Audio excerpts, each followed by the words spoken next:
অনেক নাস্তিক যারা বিজ্ঞানে বিশ্বাস করে, এই যুক্তির সবগুলো হয়তো তাদের সম্পূর্ণ তুষ্ট করবে না। অনেক নাস্তিক যারা বলে বিজ্ঞান হলো মানদণ্ড, তাদের মতে বিজ্ঞান সম্পূর্ণ।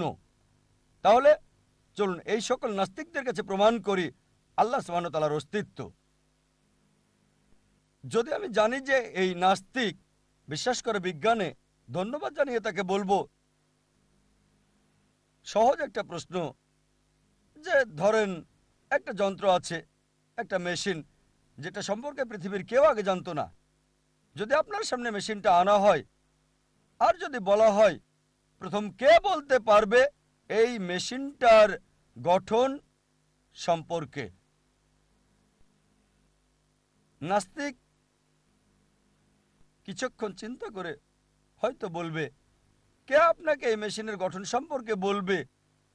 পৃথিবীর কেউ আগে এই মেশিনটা দেখেনি, পৃথিবীর কেউ এটা সম্পর্কে জানে না। সে আপনাকে বলবে মেশিনের সৃষ্টিকারী, বা বলবে মেশিনের স্রষ্টা, হয়তো বলবে আবিষ্কারক বা উৎপাদনকারী অথবা ম্যানুফ্যাকচারার।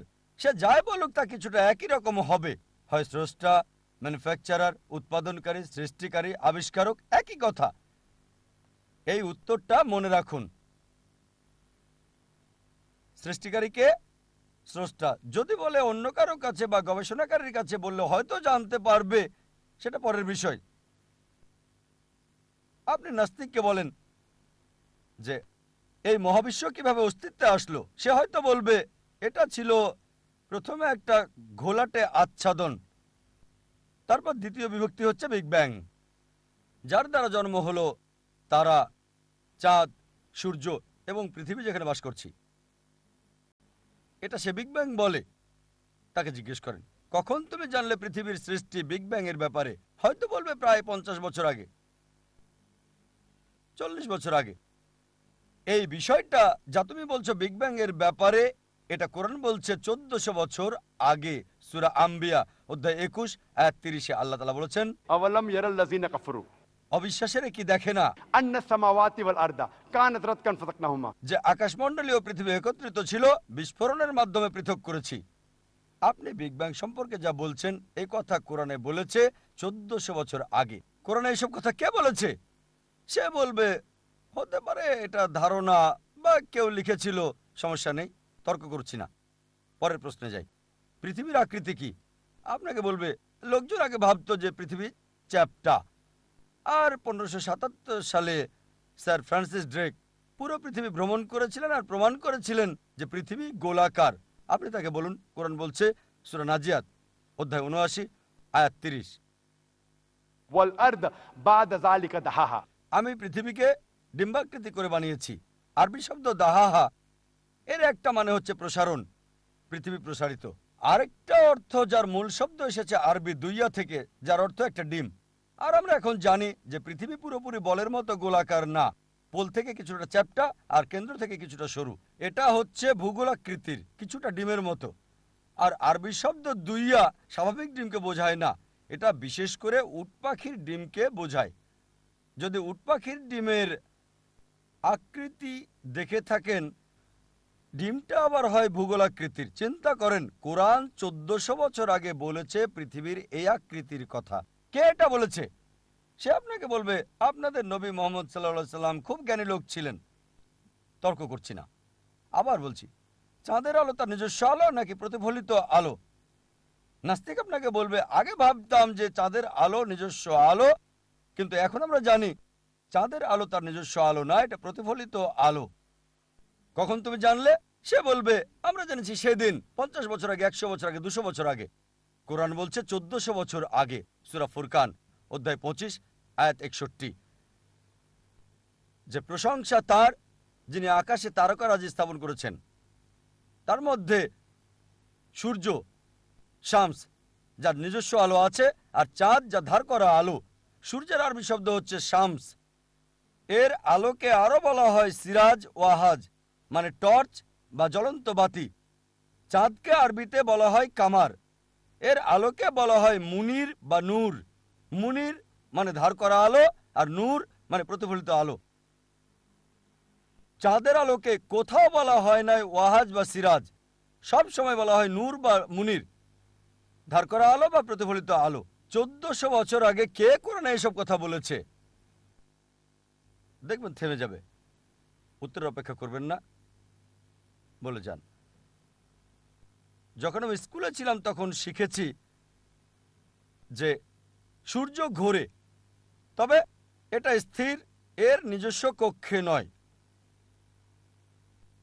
কোরআন বলছে সূরা আম্বিয়া অধ্যায় 21 আয়াত 33, هو الذي خلق الليل والنهار আল্লাহ সৃষ্টি করেছেন রাত এবং দিন, والشمس والقمر সূর্য এবং চন্দ্র, كل في فلك يسبحون। প্রত্যেকে আপন কক্ষপথে ঘুরছে।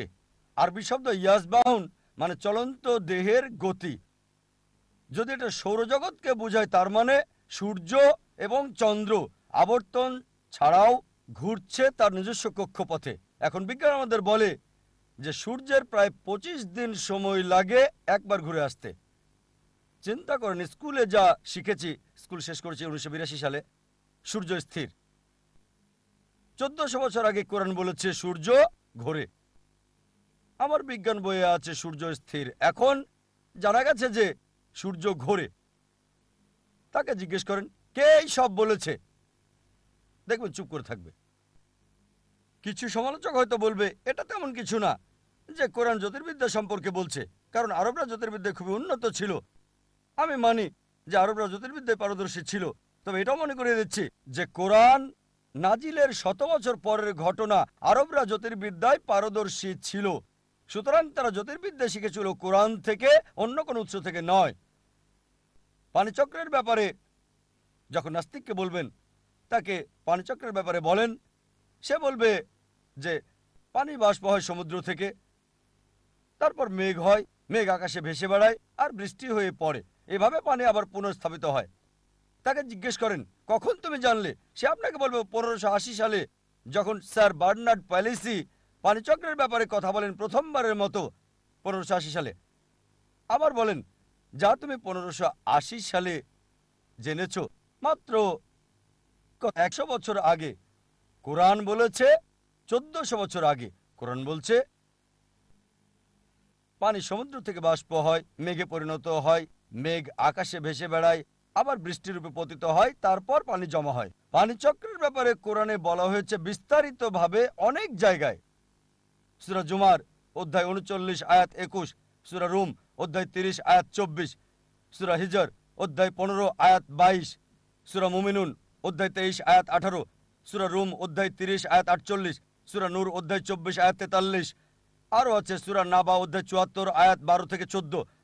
বলা হয়েছে সূরা আরাফ অধ্যায় 7 আয়াত 57, সূরা রাদ অধ্যায় 13 আয়াত 17। উল্লেখ আছে সূরা ফুরকান অধ্যায় 25 আয়াত 48 ও 49।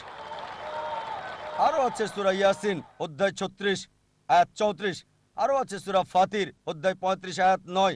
আরও আছে সূরা জাসিয়া অধ্যায় 45 আয়াত 5, সূরা কাফ অধ্যায় 50 আয়াত 9 এবং 10, সূরা ওয়াকিয়া অধ্যায় 56 আয়াত 67 থেকে 70।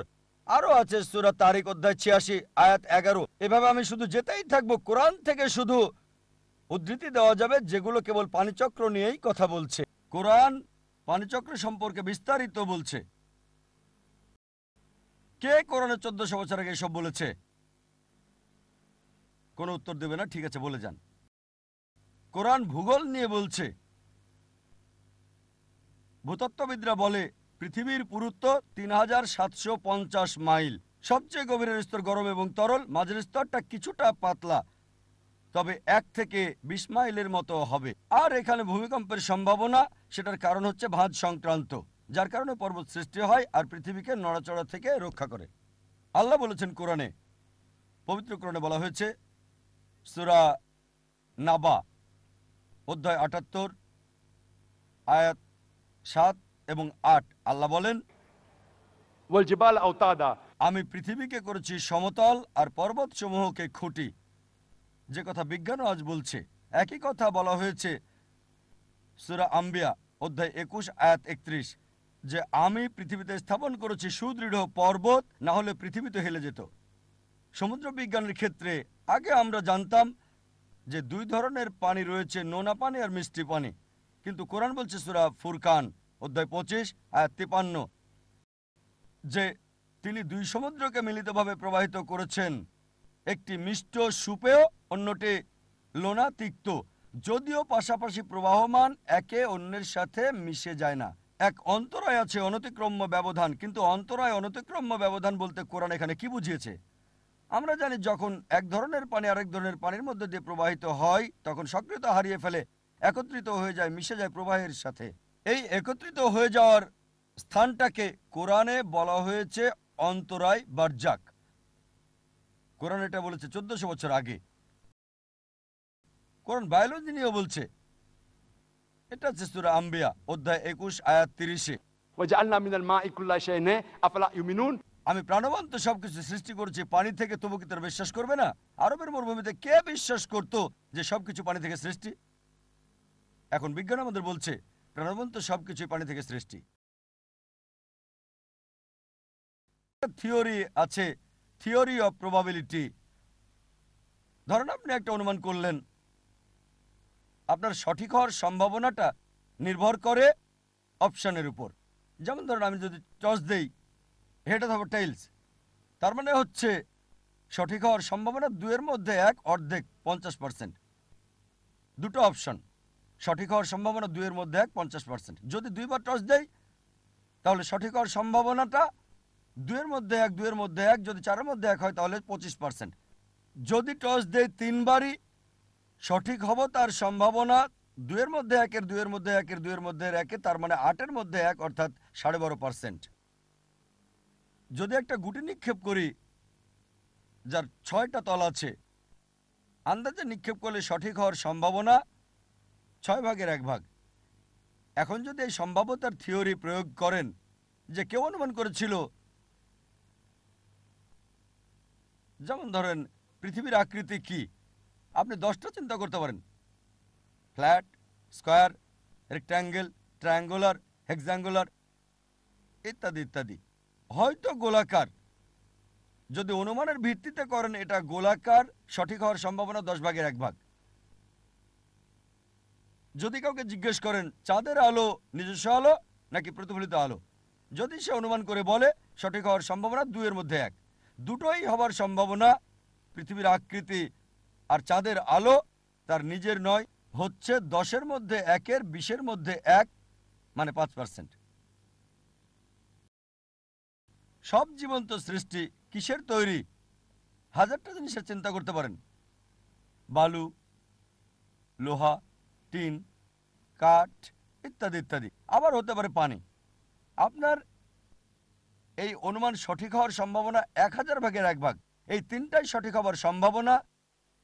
পৃথিবীর আকৃতি গোলাকার, চাঁদের আলো প্রতিফলিত, সবকিছু পানি দিয়ে তৈরি, সম্ভাবনা 10/1-এর, 2/1-এর, 1000/1, মানে 20,000/1, অর্থাৎ 0.005%। কেবল 3টা বৈজ্ঞানিক বিষয়ে সম্ভাবনা 0.005। ইতিমধ্যে অনেকগুলোই বলেছি, যদি আমার বই পড়েন শত শত ঘটনা আছে, অনেক বিষয় আছে। কোরআন বোটানি নিয়েও বলছে। সূরা রদ অধ্যায় 13 আয়াত 3 বলছে সকল প্রকারের ফল জোড়া জোড়ায় সৃষ্টি করা হয়েছে। কোরআন বলছে সূরা তাহা অধ্যায় 20 আয়াত 53 তরুলতা সৃষ্টি হয়েছে জোড়ায় জোড়ায়, আমরা জানলাম সম্প্রতি এটা। প্রাণীবিদ্যার ক্ষেত্রে কোরআন বলছে পশু পাখি সবাই দলগতভাবে বসবাস করে মানবজাতির মতো। সূরা আনাম অধ্যায় 6 আয়াত 38, যেটা সম্প্রতি জানলাম। কোরআনের মৌমাছি সম্পর্কে বলছে যে এটা পথ খুঁজে বের করতে পারে, যা কিছুদিন আগে আমরা জানলাম। সূরা নাহাল অধ্যায় 16 আয়াত 68 ও 69। কোরআন বলছে মৌমাছিদের প্রধান হচ্ছে স্ত্রী। আগে ভাবতো এটা পুরুষ মৌমাছি। কোরআন বলছে সূরা নাহাল অধ্যায় 16 আয়াত 69 যে প্রধান মৌমাছি হচ্ছে স্ত্রী। কোরআন মাকড়সার জীবন ধারণ নিয়েও কথা বলছে। সূরা আনকাবুত অধ্যায় 29 আয়াত 41। কোরআন পিঁপড়ার জীবন ধারণ সম্পর্কে কথা বলছে। সূরা নামল অধ্যায় 27 আয়াত 17 এবং 18, যা আমরা জানলাম সম্প্রতি। কোরআন জেনেটিক নিয়েও কথা বলছে যে একটা পুরুষের বীর্য সন্তান জন্মদানে সক্ষম। সূরা নাজম অধ্যায় 53 আয়াত 45 ও 46। এছাড়াও অধ্যায় 75 আয়াত 37 থেকে 39, যা আমরা জানলাম সম্প্রতি। কোরআন ভ্রূণবিদ্যার কথা বলছে যে সব মানুষ সৃষ্টি হয়েছে আলাকা থেকে, যোগের মতো কোনো কিছু ঝুলে থাকা বস্তু থেকে। সূরা আলাক সূরা ইকরা অধ্যায় 96 আয়াত 2, যা আমরা জেনেছি সম্প্রতি। কোরআন ভ্রূণের বিভিন্ন স্তর নিয়ে কথা বলছে, আলাকা, মুদগা, ইজামান, লাহম, সূরা মুমিনুন অধ্যায় 23 আয়াত 12 থেকে 14, যা আমরা জানলাম সম্প্রতি। অনেক বৈজ্ঞানিক বিষয় কোরআনে উল্লেখ করা হয়েছে। আর মাত্র দুটোর কথা বলছি। অনেকেই আছে যারা বলে মানুষ মরে যাওয়ার পরে কবর দেওয়া হয়ে গেলে আমাদের হাড়গুলো হারিয়ে যায়। আল্লাহ সুবহানাহু ওয়া তাআলা কিভাবে আমাদের হাড়গুলোকে একত্রিত করবেন বিচারের দিনে, তাই আল্লাহ বলেছেন, এটা আছে পবিত্র কোরআনে অধ্যায় 75 আয়াত 3 এবং 4-এ, যে যখন তারা বলে কিভাবে আল্লাহ বিচারের দিনে তোমাদের হাড়গুলোকে একত্রিত করবেন, তাদের বলো আল্লাহ শুধু হাড়গুলোকে একত্রিত করবেন না, তিনি যথাযথভাবে পুনর্গঠন করবেন তোমাদের আঙ্গুলের ছাপগুলো। এখানে আল্লাহ কি বুঝিয়েছেন? তিনি শুধু হাড়গুলোকে একত্রিত করবেন না, পুনর্গঠন করবেন আঙ্গুলের ছাপগুলোকে যথাযথভাবে। 1880 সালে স্যার ফ্রান্সিস গোল্ড আবিষ্কার করেন আঙ্গুলের ছাপ পদ্ধতি, আর বললেন একই রকম দুটো আঙ্গুলের ছাপও নেই, লক্ষ লক্ষ মানুষের প্রত্যেকের ছাপ আলাদা। আর এখন police, CID, FBI, CIA fingerprinting method ব্যবহার করে অপরাধী শনাক্ত করতে। কোরআন ফিঙ্গারপ্রিন্ট মেথডের কথা বলেছে 1400 বছর আগে, আর আমরা জানলাম 1880 সালে। কে এগুলো বলেছে? আরেকটা বিষয় বলতে চাই বিজ্ঞানের আলোচনার পরে। একজন বিজ্ঞানী ছিলেন, তার নাম প্রফেসর তাগাতার তেজাসান। তিনি হচ্ছেন থাইল্যান্ডের নাগরিক। তিনি গবেষণা করেছিলেন ব্যথা অনুভবের উপর। আমরা মানুষরা আগে ভাবতাম, ডাক্তার মনে করত ব্যথা শুধু অনুভব করতে পারে মানুষের ব্রেন, আর এখন জানলাম চামড়ায় নির্দিষ্ট কিছু রিসেপ্টর আছে যেগুলোর কারণে ব্যথা অনুভব করা যায়। এ কারণে যখন কেউ পুড়ে যাওয়ার পর ডাক্তারের কাছে আসে, ডাক্তার সেই পোড়া অংশটা আগে চিকিৎসা করে। যদি রোগী ব্যথা অনুভব করে, ডাক্তার খুশি হয়, কারণ অনুভবকারী টিস্যু আছে। যদি ব্যথা অনুভব না করে, ডাক্তার হতাশ হয়, ব্যথা অনুভবকারী টিস্যুগুলো নষ্ট হয়ে গেছে। এটা উল্লেখ আছে সূরা নিসা অধ্যায় 4 আয়াত 56-তে, যারা আমার আয়াতকে অস্বীকার করে নিশ্চয়ই আমি তাদেরকে আগুনে দগ্ধ করব। আমি সেই চামড়াকে নতুন চামড়া দ্বারা ঢেকে দেব, যাতে তারা শাস্তির পর শাস্তি ভোগ করবে। তার মানে চামড়ায় কিছু একটা আছে যেটা ব্যথা অনুভব করে থাকে। চিন্তা করেন, কোরআন ব্যথা অনুভবকারী টিস্যুর কথা বলেছে 1400 বছর আগে। আর প্রফেসর তাগাতার তেজাসান যখন জানলেন যে এটা কোরআনে আছে, রিয়াদে নবম মেডিকেল কনফারেন্সে, সেখানে তিনি নিজেই শাহাদা ঘোষণা করে বললেন, লা ইলাহা ইল্লাল্লাহ মুহাম্মাদুর রাসূলুল্লাহ, আল্লাহ ছাড়া কোনো উপাস্য নেই, আর নবী মুহাম্মদ সাল্লাল্লাহু আলাইহি সাল্লাম হলেন আল্লাহর রাসূল। তাই যখনই কোনো নাস্তিককে জিজ্ঞেস করবেন কে এইসব কোরআনে বলেছে, সে আপনাকে একই উত্তর দেবে, একই রকম যা আগে বলেছে। এটা স্রষ্টা, প্রস্তুতকারী, এটা নির্মাতা, এটা ম্যানুফ্যাকচারার, এটা আবিষ্কারক। এই স্রষ্টা, এই প্রস্তুতকারী, এই ম্যানুফ্যাকচারার, এই নির্মাতা, এই আবিষ্কারককে আমরা মুসলিমরা বলি আল্লাহ। এই কারণে এখন বিজ্ঞান ঈশ্বরকে অস্বীকার করছে না, ঈশ্বরকে অস্বীকার করছে না, নকল ঈশ্বরকে বাদ দিচ্ছে। লা ইলাহা ইল্লাল্লাহ। বিজ্ঞানীরা এখন নকল ঈশ্বরকে বাদ দিচ্ছেন। এটা ঈশ্বর হতে পারে না, ঈশ্বরের হতে পারে না, তারা ঈশ্বরকে অস্বীকার করছে না। একজন বিখ্যাত দার্শনিক এবং বিজ্ঞানী ফ্রান্সিস বেকন, তিনি বলেছেন, বিজ্ঞানের ব্যাপারে যাদের জ্ঞান কম তারা নাস্তিক হয়, কিন্তু যাদের বিজ্ঞানের ব্যাপারে গভীর জ্ঞান তারা ঈশ্বরে বিশ্বাসী হয়।